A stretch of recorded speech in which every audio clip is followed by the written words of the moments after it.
How would I take $6,000 to rebuild? Right, so if you said to start off at zero, someone gave you just $6,000, let's just say. So that's a stupid question, and I'll tell you why. Because it's asked all the time, right? What if you had to start over? What would you do differently? What would you do if you were me? If I answer that question with the simplicity of saying, well, if I were you, I'd take that and I put it in stocks or do that, then I would go away from my own understanding of what life is about. Life is about an experience of progress and growth. One has to go through these stages and cycles of understanding how to overcome their life, their circumstance. Some of us are born rich, some of us are born poor. But I think one of the key things I would tell people when it comes to money, like the idea of money, is that money is only as good as the talent it represents.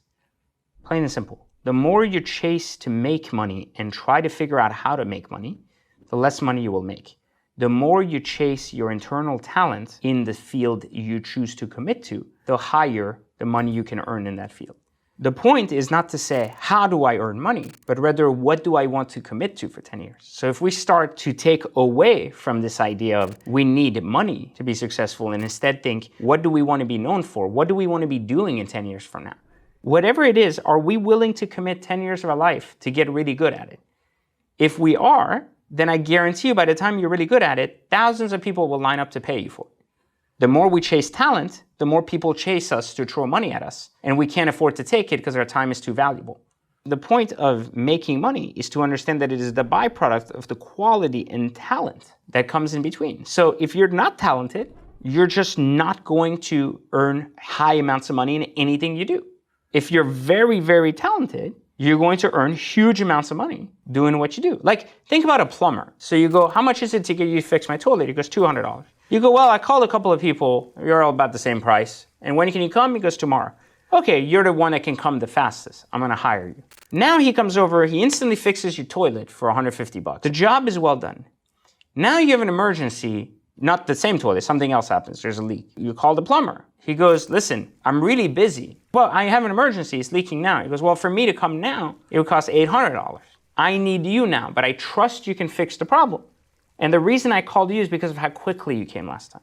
So now that it's defined, the expectation is there. Now the price on that expectation is no longer on the person seeking someone that can do it, but rather now the expectation of the person knowing someone that can do it.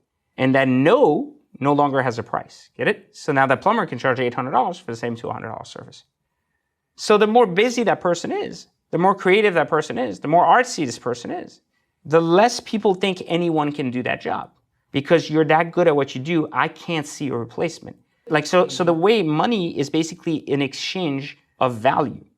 And when we don't have value to provide someone, we throw money at them to earn their talent. The more talented someone is, the more money we throw at it. So what I'm saying is, if you want to get paid the top tier of your industry, or if you want to even break that ceiling to the next level, you can't do what everyone else does in your industry and expect to get paid more money. You just have to do something, one, they're not doing, do it better, do it faster, and more importantly, have the confidence of those hiring you to do it, that you're going to do it right. And then money has a never-ending flow of it. And that's how money works. That's how money comes to those who seek it, not those who chase it. When you get this money, how do you grow it from that standpoint? I would invest in whatever I'm doing. I don't believe in investing in other people when I haven't invested in myself.